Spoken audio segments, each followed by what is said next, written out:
Sa nakaraan ng ating kwento, ay pinatawag ni Shu sa Divine King's Palace ang mga family head ng Nine Great Family, at dito ay sinabi niya sa mga ito na kailangan niya ang mga tauhan nila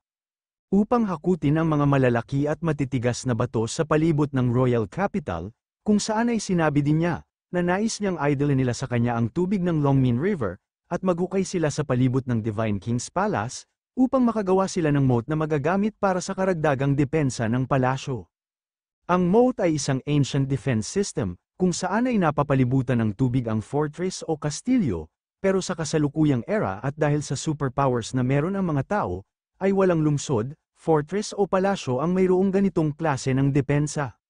Dahil ang mga pangkaraniwang moat, o ang moat na may pangkaraniwang lawak lamang, ay madaling natatalo ng mga cultivator kaya wala na itong silbi. At kung nais nga nilang lookan ng moat upang hindi ito matulan ng mga cultivators, ay mangangailangan naman ito ng madaming tao at mahabang oras ng paggawa. At matapos ng magkaroon ng mga cultivators dito sa Luniverse, ay wala nang sinuman ang gumagamit ng moat para sa kanilang depensa, kaya naman matapos marinig ng mga family head sa ating bida na nais niya ng moat, ay napapatanong ang mga family head sa kung bakit nais niyang gumawa ng walang kwentang moat.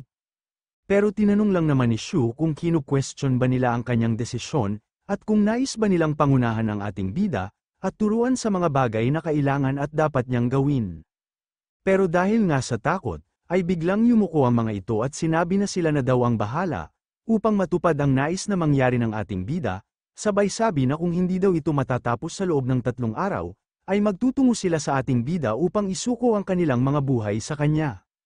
Pero sinabi naman ni Shu na hindi na nila kailangan pang mag-abala, at mas mainam nga daw kung manatili na lang sila ng 3 araw dito sa Divine King's Palace, para pag hindi natapos ang mga nais niyang ipagawa, ay agad na lang nilang hugutin ang kanilang mga espada, at gilitan ng leeg ang kanilang mga sarili. Kaya naman agad nilang tinanong, kung sino umano ang mag-supervise sa kanilang mga tauhan, dahil hindi nga daw nila pwedeng ipagkatiwala ang mahalagang bagay na ito, sa kung sino-sino lamang. Pero sinabi lang naman ni Shu, na sa tagal umano nilang nabubuhay at naninilbihan bilang family heads, ay siguradong mayroon silang mga tapat na tagapagsilbi. Isa pa ay ginagawa nga din daw niya ito para sa ikakabuti nila. Dahil alam nga daw niya, na ang mga family head ng great families ay tinitingala at kinakatakutan ng mga tao, pero kung haayaan nga daw sila ni Shu na lumabas at magtrabaho, ay magiging kaiya-iya sila sa mga mamamayan ng Royal Capital, gayon na din sa buong Luniverse. At dito nga ay naisip ng mga ito, na nais daw sana nilang hayaan ang mga nakakabatang henerasyon ng kanilang pamilya, upang mag-supervise sa mga nais ipagawa sa kanila ng ating bida, para kung sakaling magkaroon umano ng kaguluhan o labanan, ay magkaroon sila ng pagkakataon upang makatakas ng Royal Capital. Bukod doon ay naisip nga din nila, na kung susundin umano nila ang nais ni Shu na manatili sila dito sa Divine King's Palace, at matapos nun ay magkaroon ng labanan at magapi ang Imperial Dragon Guards, ay siguradong magiging katapusan na din nila. Kaya naman muli, ay sinubukan nilang sabihin kay Shu na kailangang sila ang mag-supervise, pero bago pa man nila masabi ang kanilang rason o katwiran, ay tinanong ni Shu kung bakit mukhang hindi nila na-appreciate ang ginagawa niya para sa kanila. Agad nga ding tinanong ni Shu, kung nasira daw ba niya ang plano ng mga family heads, kaya naman nagpipilit pa din silang mag-supervise sa mga nais niyang ipagawa.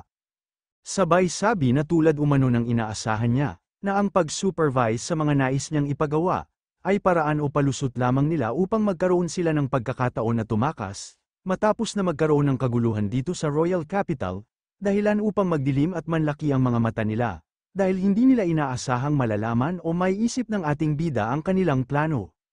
Sunod ay naglakad nga si Shu patungo sa kanila, at tinanong nga ni Shu kung alam ba nila ang kanyang motto, at sinabi na 3 beses umano siya sa isang araw kung mag-reflect sa kanyang sarili. Sabay tanong kung siya ba talaga ang dapat na maging magalang sa kanila, at kung siya din daw ba ang dapat na sumunod sa nais nila, at kung siya na din daw ba ang gagawa sa mga nais niyang ipagawa sa kanila. Pero nang inig nga lang sa takot ang mga family head, kasabay ng pagmamakaawa nila na wag silang patayin ng hari, kung saan ay sinabi nga din nila, na hindi na sila ulit mag-iisip pa ng ganon at hindi na din magtatangkang tumakas pa. Kaya naman sinabi ni Shu na mainam kung ganon, sabay utos na magtungo sila sa side hall ng Divine King's Palace, at ipatawag ang mga tapat nilang tagasilbi, sabay sabi na kailangan nilang tandaan, na mahihirapan na silang makaalis o kalis pa dahil damay na sila sa kanyang laban. At matapos nga ng mga sinabi ng ating bida, ay agad na nagtakbuhan ang mga family head palayo sa kanya, pero habang nakangiti at nakatingin nga si Shu sa kanila,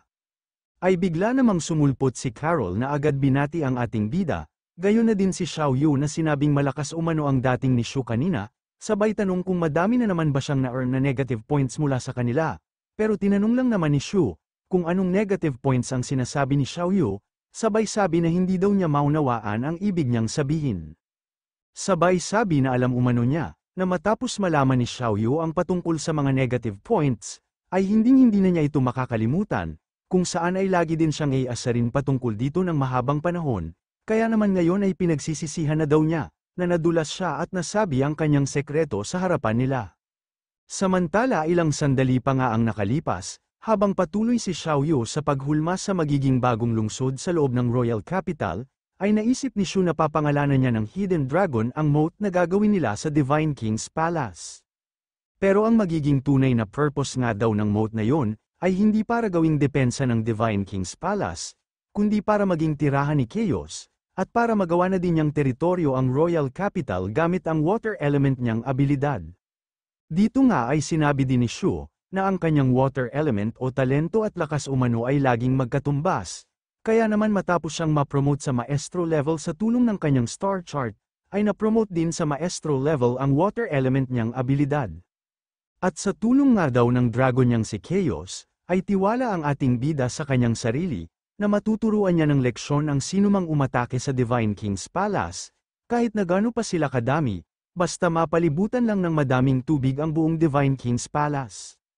Sunod ay naisip nga ni Shu na para umanugumana ang kanilang plano, ay hindi pa din niya ginagamit ang water element niya, at hindi nga din daw niya hinayaan na gumawa ng kahit na anong aksyon si Chaos matapos silang bumalik ng Luniverse, sabay sabi na maghintay lang daw si Chaos, dahil malapit nang dumating ang oras upang maipakita nila sa lahat ang kanilang abilidad.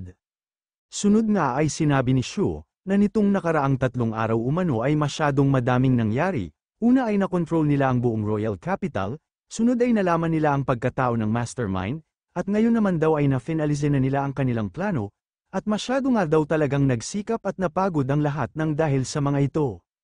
Kaya naman sinabi ni Shu na maaari na umano silang magpahinga at matulog na muna, sunod ay naglakad nga siya palabas ng palasyo, kaya naman agad na tinanong ni Xiao Yu kung saan siya pupunta, at kung hindi daw ba siya sasabay na kakain sa kanila. Pero sinabi lang naman ni Shu na mayroon umano siyang kailangang bilhin, at matapos noon ay mayroon din siyang kailangang iligtas, kaya naman agad na napatanong sa kanilang sarili itong dalawa, kung ano daw ang kinalaman ng pagbili niya, sa pagliligtas niya ng isang tao. At habang iniisip nga ni Shu na masyado nang naantala ang bagay na ito na kailangan niyang gawin, ay narinig naman niya ang pagdating ni Negrito at Zuan, kung saan ay agad nilang sinabi kay Xiao Yu na nakabalik na umano sila. Dito nga ay agad ding sinabi ng dalawa, na maswerte umano sila at muli nang nagtitinda ang mga tao dito sa Royal Capital, matapos ang lahat ng kaguluhang nangyari.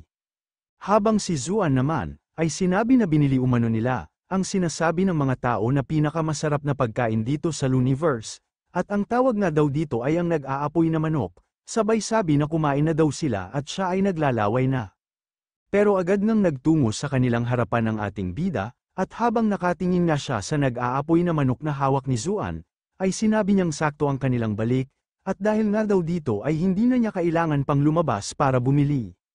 At habang napapatanong nga si Zuan sa kung ano ang ibig sabihin ni Shu, ay agad naman niyang hinablat ang nag-aapoy na manok ni Zuan, at bigla na nga lang din silang natulala, dahil ang ating bida ay agad-agad ding naglaho mula sa kanilang harapan. Agad nga ding tinanong ni Zuan si Negrito, kung nakita daw ba niya ang nangyari, sabay tanong kung talaga daw bang bigla na lang naglaho ang ating bida, kahit na hindi naman siya gumawa ng isang portal. Nakita ko yun, nakita ko ang nangyari gamit ang dalawa kong mga mata, wika naman ni Negrito, na agad ding napapatanong kay Zuan, kung anong klase daw kaya ng abilidad ang ginamit ni Shu. Pero sinabi naman ni Xiao Yu, na hindi umano abilidad ang biglaang paglaho ni Shu sa kanilang harapan. Dahil nakita nga daw niyang naglabas ng isang perlas mula sa kawalan ng ating bida, at mukhang ang perlas na yun nga daw ang dahilan, kung bakit biglang nawala si Shu sa kanilang harapan. Habang si Carol naman, ay sinabi na mukhang gumawa daw ng portal ang ating bida gamit ang perlas na yun. Pero saan naman daw kaya siya nagtungo, dahil mukhang nagmamadali nga daw talagang umalis ang ating bida. Na habang nasa loob ng perlas, ay iniisip na nung nakaraan umanong nakita niya si Mingyu, ay nung matapos siyang makapasok sa Sword Pavilion, pero ang pagkikita nga daw nilang yun ay nag-ambala naman. Dahil nung mga panahon na yun, ay biglang may nagtungo sa kanila na hindi kilalang tao, kung saan ay agad nga ding nagbago ang reaksyon ng mukha ni Mingyu, at agad-agad na pinaalis ang ating bida. At malamang nga daw na napansin ng taong yun, na mayroon pang nagpupunta dito maliban sa kanya. Dahil masyado nga din daw halata ang pagkawala ng Black Mist sa lugar na ito, pero hindi nga daw siya sigurado kung kakampi o kaaway ang taong yun, kaya naman kailangan niyang maging mas maingat pa. Sunod ay naglabas-pasok nga siya ng paulit-ulit sa lugar malapit kay Mingyu, pero matapos nga niyang gawin ito ng matagal at ilang ulit, ay wala namang lumabas na kalaban, kaya naman agad na napapatanong si Shu sa kanyang sarili, kung wala na daw kayang magiging problema kung muli siyang lalapit. Pero matapos nga siyang lumapit o magtungo sa lugar kung nasaan si Mingyu, ay hindi na niya ito inabutan pa, kaya agad siyang napapatanong sa kanyang sarili, kung ang taong nagtungo daw ba dito noon ay kinuha si Mingyu, o kaya naman ay pinatay na siya ng taong yun. Sabay sabi na imposible umano, dahil wala namang bakas ng pagpupumiglas o dugo dito sa lugar na ito, at tanging ang mga sirang kadena nga lang ang kanyang nakikita.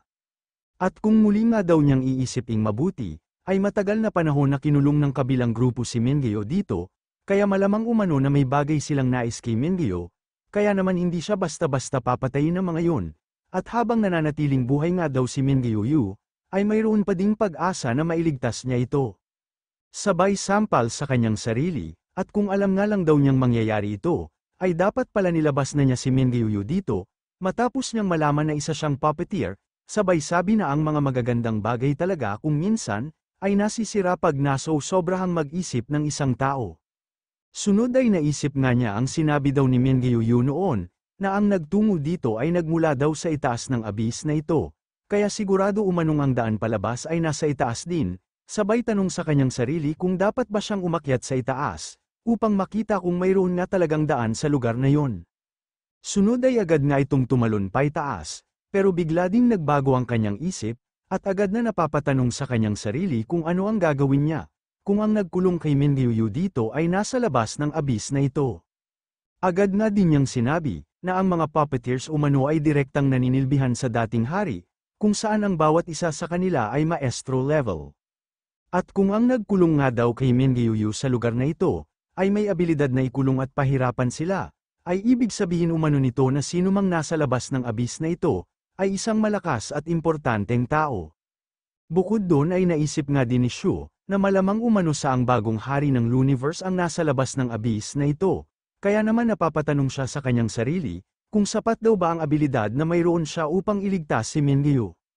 Sunod ay napansin nga niya, na ang hangin daw pala sa lugar na ito ay masyadong malakas, at sa nakalipas na mahigit isang dekada, ay tanging ang hangin na ito at ang kadiliman lamang, ang nakikita at nakakasama ni Mingyu sa lugar na ito. Mag-isa sa gitna ng kadiliman, walang makausap, walang nagpapakain, at walang ibang magawa kundi tahimik na magtiis habang nilalabanan ang Black Mist, kung saan ay tanging sarili lamang niya ang kanyang maaasahan, at nabuhay nga lang daw ng mahabang panahon si Mingyu dito, dahil sa lakas at mataas na antas ng kanyang cultivation. Bukod doon ay sinabi nga din ni Shu, na tanging kamatayan na lamang ang makakapagligtas kay Mingyu sa lugar na ito, pero malamang sa pinilit niyang manatiling buhay, dahil sa paghihintay niya na muling magbalik ang kanyang hari.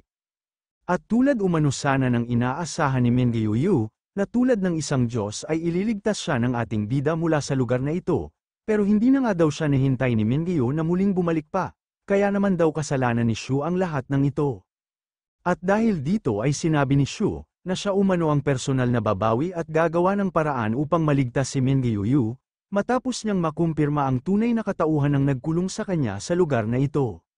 Sinabi nga din ni Shu, na dahil umano sa pamamasyal niya sa Japan, pag-alam sa tunay niyang katauhan, pagpasok sa loob ng ruin, at iba pang mga pangyayari na naganap, at dahil sa masyado siyang naging abala, ay hindi siya nagkaroon ng oras upang muling ilabas ang perlas na ito, at hindi nga din daw siya nagkaroon ng oras upang puntahan si Mingyu. Pero ngayon nga daw na alam na niya kung sino talaga ang mastermind sa lahat, at matapos niyang malaman na isang kopiraso lang ng kaluluwa o inner demon ang kalaban, ay hindi niya daw ito kailangang katakutin, at kailangan niyang iligtas si Min Gyuyu. Sunod ay naalala nga niya, ang sinabi ni Min Gyuyu noon na mayroon umanong divine fire sa itaas ng lugar na ito, kaya naman agad siyang napapatanong sa kanyang sarili, kung kaya daw kayang ma-suppress ng kanyang white flame ang divine fire na yon. At matapos nga siyang makapag-warm up, ay agad itong umakyat patungo sa divine fire at sinasabing pintuan ng abyss na ito, at dito nga ay naisip din ni Shu, na mas mainam umano kung magiging maingat siya, kaya hindi niya kailangang mag-apura sa pag-akyat. At makalipas pa nga ang kalahating oras, ay naabot na ni Shu ang itaas ng lugar na ito, at agad na din niyang naisip na matapos umano ang matagal na pag-akyat niya, ay maaari na niyang makita ang lagusan o daan palabas ng abyss na ito. Dito ay naisip din ni Shu, na nais umano niyang malaman kung talaga bang malupit ang divine fire dito, tulad ng sinabi ni Min Gyuyu sa kanya dati, pero sa kanyang paglingon ay masyado nga ang kanyang gulat, dahil ang divine fire pala na tinutukoy ni Min Gyuyu sa kanya, ay isang white flame. Agad na ding namangha at napapatanong sa kanyang sarili ang ating bida, kung ang divine fire daw ba talagang ito sa kanyang harapan, ay kaparehas ng white flame na nasa kanyang dibdib, at agad na itong nagkaroon ng reaksyon sa divine fire na nakikita ni Shu. Kaya naman naisip niya na ang mga apoy umano ito, ay tila mayroong sariling mga emosyon, dahil sa kasalukuyan nga daw, ay tila sila natutuwa at nagsasaya sa muli nilang pagkikita, at muli ngang nagulat ang ating bida, matapos na mabilis magtungo sa kanya ang divine flame, na agad ding pumasok o nagtungo sa kanyang white flame sa dibdib. Dito nga ay naramdaman din ni Shu, na ang mga divine fire at white flame umano niya, ay tila magkakaibigan na muling nagkita-kita, matapos ang mahabang panahon na magkakahiwalay sila.